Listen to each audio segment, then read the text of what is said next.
Maumivu ya kichwa baada ya spinal anesthesia, yani baada ya sindano ya mgongoni.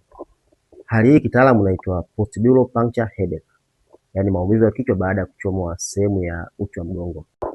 Kwenye uti wa mgongo kuna space, ni kama mfereji, ni kama mto umebeba maji.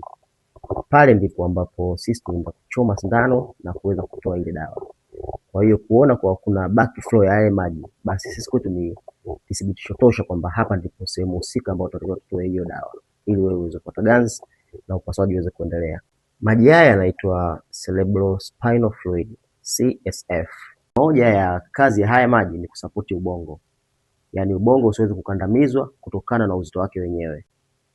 Kupungua au kupotea kwa kiasi cha maji haya wakati wa kuchoma spinal anesthesia hupelekea maumivu ya kichwa, yaani post-dural puncture headache.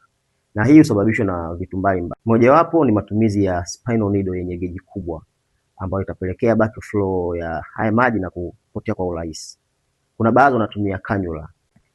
Mbali na matumizi ya sindano kubwa, hata hizi sindano ndogo ambazo zinatumika, lile eneo ambalo tulichoma na sindano ikatoka, linaweza kabisa kuruhusu uendelezo wa yale maji kutoka nje ya ule mfereji. Kupungua kwa maji haya husababisha maumivu ya kichwa. Na maumivu haya huongezeka ukiwa umesimama, umekaa au umeinama, na upungua ukiwa umelala. Mgonjwa ushauriwa kunywa maji ya kutosha, kupumzika vizuri, kutumia dawa za maumivu, na baadhi ushauriwa kutumia caffeine.